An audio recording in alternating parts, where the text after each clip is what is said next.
Heartless manager won't give me time off to see my dying grandma, so I kill her career. Here's what happened. Subscribe to Am I the Jerk on YouTube and hit the bell for notifications. I was just told this story by a friend who doesn't have Reddit. Alright, so my friend, let's call him Jay, is a senior in high school working at a photography studio. Jay is often scheduled 13-hour shifts without a food break at his job, which he doesn't mind because it's good money and he's a hard worker. Jay came home from work on a Wednesday and was told by his mom that his grandmother is on her last leg, and that they're going to see her for what will probably be the last time before she goes this coming Saturday, being 3 days away. Unfortunately, Jay's work schedule was already posted, and he was scheduled to work all day that Saturday. So Jay did what any good employee does. He messaged his manager explaining the situation and says he needs someone to cover his shift that Saturday as he'll not be coming in. The manager gave him a list of people who weren't working that day for him to text and ask if they can pick up the shift. Jay sends messages out to all of them and is told by every single employee off that day that they're busy Saturday and can't work. So Jay reaches back out to his manager to let him know that he can't get a cover. Jay is then told by his manager that if he doesn't come in that day, he'll be fired. When he states that it will likely be the last time he ever sees his grandma alive, she says that she does not care and that he better come into work that Saturday. Jay didn't take so well to being told his manager didn't give a crap about his grandma dying, so he decided to pay a little phone call to HR. Remember those 13-hour shifts without breaks? Well, Jay is 17, and in this state, people under 17 cannot work more than 9 consecutive hours, especially without a break. Jay explains all of this to HR. On top of the situation concerning his grandma, Jay also puts in his 2 weeks on top of this. HR tells him that he'll follow up with him soon, and that something will be done about all of this. That Friday, Jay came into work and his manager was gone, replaced by a new manager from another store. Jay also had been asked by the new manager if he would consider staying, and he agreed. So now Jay is still employed and much happier, and his manager is without a job. After he finished texting me all of this, he added, "Don't mess with me and I won't mess with you, jerk." We've talked about similar stories to this before, and it still blows my mind how heartless people can be. Like, talk about corporate greed. If you're not gonna give a crap that your employee's grandma is passing away and this is the last time he's gonna get to see her, then he's not gonna give a crap about your company. Just give your good, hard-working employee the day off. They've given you every other day.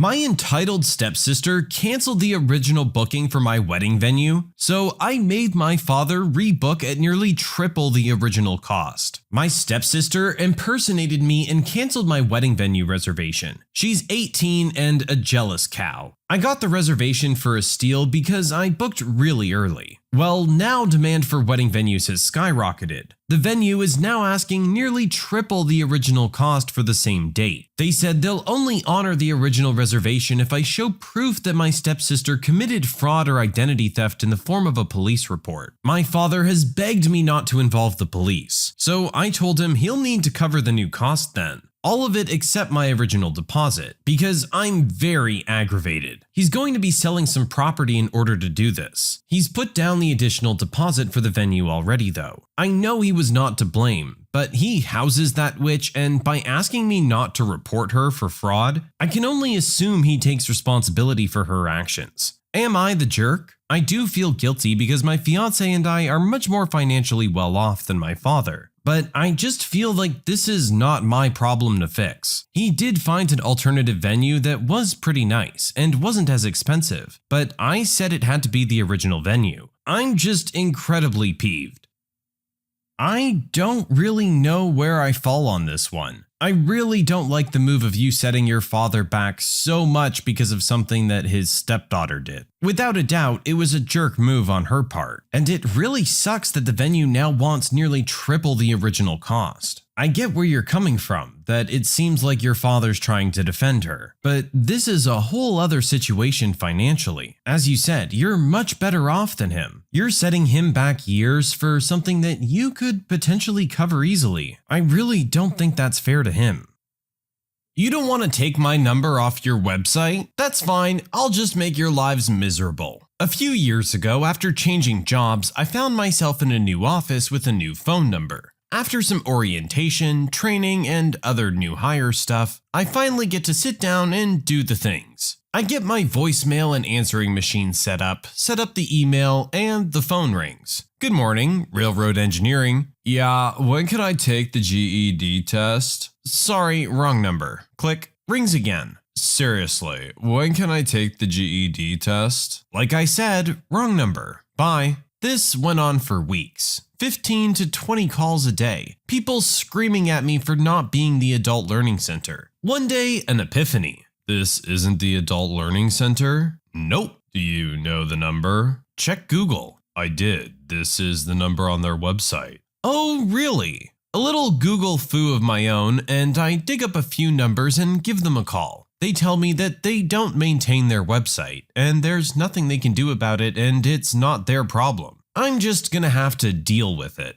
My favorite line of that conversation was, "What are you gonna do about it? I work for the state. You can't do crap. Bye-bye." And you can just imagine that bye-bye just dripped with the condescension that only hubris and decades of Karenhood can muster. Oh, heck no. Let's dance. The next day, good morning, Railroad Engineering. When can I take the GED test? We give that on request. It takes about an hour and a half. Come on down. Oh, awesome. How much is it? $10. Bring a pencil. We'll sharpen yours, but we can't supply them. Budget cuts, you know? Nah, I get it. See you in a bit. Take your time. They don't like me telling you this, but if you get here before we close, they have to give you the test. See you when you get here. Thanks, man. See you later. Now, for those of you who don't know, the GED test takes a whole frickin' day. It also usually costs upwards of $100, depending on the state. In the state I was living and working in at the time, it was around $200. As such, it was only offered at certain intervals. So as I was telling dozens of people per day that it was $10, took 90 minutes, and offered on request, I'm sure that they were absolutely inundated with angry people with freshly sharpened number 2 pencils, waving their $10 bills and demanding the test that the guy on the phone told them they could come and take.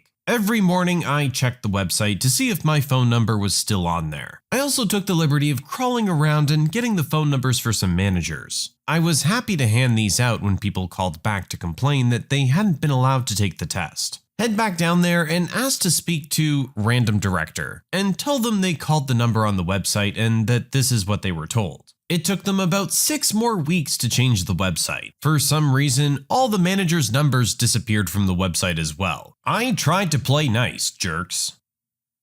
I love the line, "What are you gonna do about it?" Like, I can literally screw you guys over here. Our original poster just proved that quite efficiently. You're giving him all the power by having him direct all of the people that call you. You need to take it off the website. It's for your own benefit. It absolutely 100% is your problem. Maybe not immediately, but you best believe it will be, especially when you're screwing with the guy who has that number.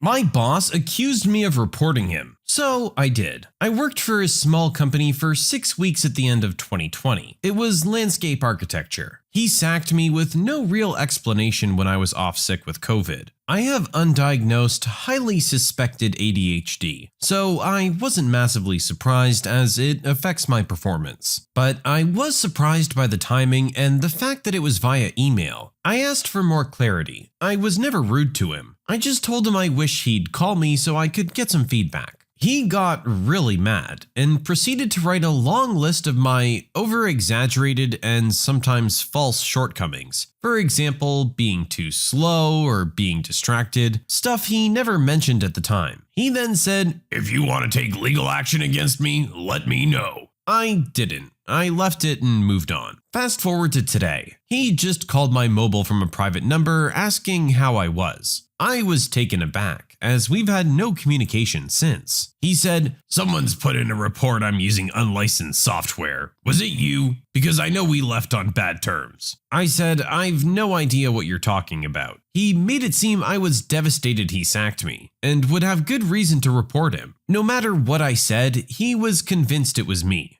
He even accused my dad, who works in IT. I didn't even know he was using unlicensed software. I said, "I feel like you're unfairly accusing me here." He raised his voice and shouted, "Why do you always play the victim? Stop playing the victim!" I assume this was in reference to the fact that I questioned the way he sacked me. It sounded so rehearsed, I honestly had to hold back laughter. Then he said, "I'm not accusing you, but did you do it?" Looking back, I believe it was unlicensed. We only ever used the student version of Autodesk, which is illegal when you're running a business. This, combined with his accusation, tells me he is in fact breaking the law. I was so peeved by his accusation, I reported him to both Autodesk and the BSA. He'll have to run an audit and likely face a huge fine. He thinks I did it either way, so what harm can one more report do? If he wants me to be a jerk, I can be a jerk.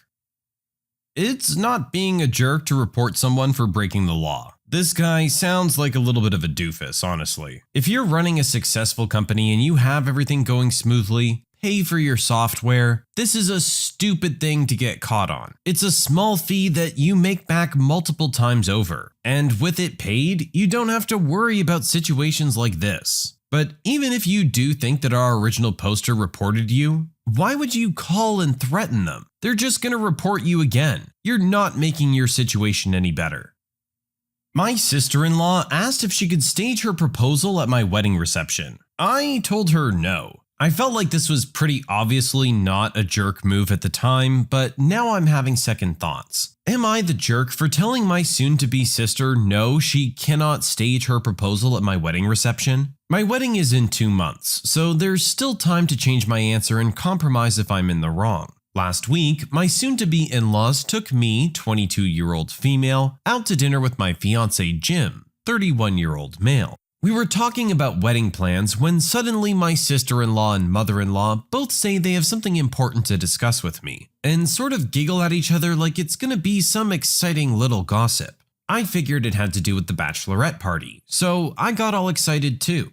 They told me that my sister-in-law got proposed to over the weekend. I of course got all excited for her, asked to see the ring and all, and it was very beautiful. They then get a little hushed and tell me her fiancé's proposal plan was rather lackluster, and they're making him do a do-over with the family present. They then said that my wedding reception was the best place, since all our family and friends would be there. I asked them to tell me what exactly they had in mind. I mean, I want to be the center of attention on my wedding day. It's what all girls dream of. But I was at least willing to hear the idea out. My sister-in-law would have to invite 3 of her friends to be present, her future bridesmaids apparently. She would come out also wearing a wedding dress, potentially even my dress to cut costs, with my flower girl holding a sign that says bride-to-be, and then of course her being proposed to and carried off by her fiancé out of the party. Of course, I was floored and said I wasn't too sure if that's really a good idea and I'd talk it over with Jim. They told me they already talked it out with him, and he said he thought I would definitely agree. I texted him to not cause any more issues at the table and he confirmed.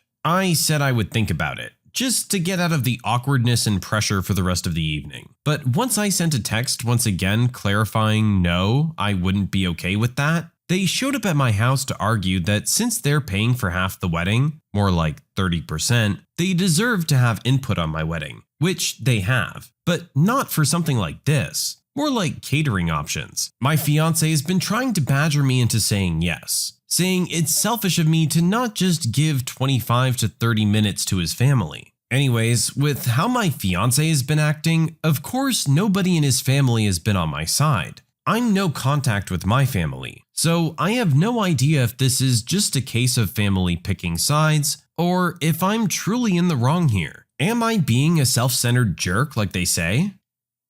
Not only is your sister-in-law being a jerk by making her fiancé re-propose to her, but she's gonna do it at your wedding reception. That's not only disrespectful to you, but also the plan that she has is one of the tackiest things I've ever heard. It's so obviously staged. Everyone at the reception is just gonna roll their eyes. Honestly, it's a really bad plan. I don't blame you one bit for saying no. In general, you would want to say no to having someone else get proposed to at your reception. But like this? Absolutely not. My entitled neighbor accuses me of stealing their packages, so I let them get stolen. I, 24-year-old male, live in a duplex. Been here for the last 5 years. My building has a single front door that both apartments use, that enters into a small foyer with stairs about 4 feet away or so that lead up to the apartment upstairs. When I moved in, I had friendly, slightly older neighbors I'll call Jack and Jill that didn't cause any issues, were relatively quiet, and when packages were delivered for me, Jack would bring them inside and place them in the foyer, and I started doing the same for them. Never had any issues with that, and they would thank me and I thanked them. Unfortunately, in February of 2022, Jill passed away. Jack moved out 9 months later. In January of 2023, my new neighbor moved in. She's around 40-ish in age, I guess. She's relatively quiet, doesn't cause any issues. We've barely had a conversation outside of a greeting in the evening when I come home from work. She's got a lovely golden retriever, which occasionally barks, but meh, it's a dog. Dogs bark. No real big issues with her. I continued to do what I did for Jack and Jill with deliveries, bringing her boxes inside and leaving them in the foyer for her. She never returned the gesture, which is fine since I've started ordering less and less. She never said anything about it until about the month of April. I go out to get the mail and see 4 packages, 2 fairly large ones and 2 smaller ones, all addressed to her, and pick the 2 large ones up, carrying them inside when she comes down the stairs with 2 other women. She asks what I was doing, and I tell them that I was just bringing them inside. She says that they were on their way down to get them. So I hand over the 2 I had while one of the ladies retrieves the other 2. I turn to head back inside my apartment, and as they're going back upstairs, new neighbor says, "I can't believe he tried to steal these. I should call the cops," with the other 2 agreeing. I wanted to go tell her that, again, I wasn't stealing anything, but decided to let it go. Fast forward to yesterday. I'm off work and watching TV when at 2:36 p.m. I see UPS pull up. The driver puts 2 packages on the porch. I go check the mail and the boxes are for the new neighbor. I leave them on the porch, go back inside, and end up falling asleep watching TV. Around 4 p.m. I'm awakened by the new neighbor knocking. I open the door and she asks if I have her packages. I say no, I don't have them. New neighbor says the app shows that they were delivered this afternoon. I said I saw them on the porch earlier but left them alone. New neighbor got upset at me, said since one of the boxes had something expensive in it and since I was home, I could have brought them inside the foyer like I've done before. I told her that I didn't want to be accused of being a thief again. She called me a jerk and repeated that one of the packages had expensive stuff inside, and then stormed upstairs slamming her door. So am I the jerk for not bringing her deliveries inside and leaving them to be porch pirated? So couple things about this one really ticked me off. For one, she asks why you didn't bring this package in like you did all the others, meaning she knew you weren't stealing anything and were just being a good neighbor and bringing stuff inside. So for her to turn around and accuse you of stealing stuff previously just makes no sense. Second, how are you supposed to know what's in the package? You don't have X-ray vision that can let you see what's in there and know it's expensive and to bring it inside. She just made the assumption that you didn't hear what she said last time. But obviously with you having heard that, you're not going to be doing her any favors regarding her packages. To turn around and call you a jerk after is just nonsensical. My friends didn't want to pay for their tickets to the concert, so I took my sisters and their husbands instead. I was lucky enough to snag 6 tickets to see Garth Brooks in Vegas. My friends and I had made plans to go as 3 couples. I can't really afford to pay for 6 tickets. The concert is kind of expensive. I told my friends that I needed the money for the tickets before my credit card was due. They both promised that they would get it to me. I reminded them a few times and they both forgot. I called my sister and asked her if she knew of anyone who would like to go. She said that her and my stepsister had talked about going. We decided to make it a family trip. They paid me immediately, and I transferred the tickets for each of them. Last week, one of my friends saw that I posted on Facebook about going with my sisters. She asked why I was going twice. I told her I wasn't. I needed to pay off my credit card bill, so I sold 4 of the tickets. They went ballistic. I do not have any credit card debt as I pay my bill in full every month. They both assumed I would be okay just paying the minimum monthly payment like they do. They expected me to save them the tickets even though they didn't pay me. I told them both to check their texts and see where I had agreed to that. I sent them screenshots of where they both agreed to pay me before my bill was due. Now they're ticked off because all the tickets left are either resale or very expensive floor seats. I'm mad at them for trying to mess with my credit, and they're mad at me because they had booked time off to go to the concert. Am I the jerk? Okay, so you're right, but you're also the jerk. Sometimes the two do go together, and I think this is one of those cases. I get where you're coming from, that you feel your friends screwed you over, and that you don't really owe them any explanation. But they are your friends, and you guys had planned this very special day. At the very least, I feel like you should have made them aware that if they don't pay you right now, you're giving the tickets to someone else. At least give them the opportunity to do right. Instead, you really just kind of left them hanging, and the fact that they had to find out through a Facebook post only adds to that. When you subscribe, make sure to hit the bell to turn on notifications. Put the playlist on in the background to finish listening to all the stories linked at the top of the description. And if you like Am I the Jerk, give Am I the Genius a shot, linked in the description as well. Either way, thanks a lot for watching, and we'll see you guys next time.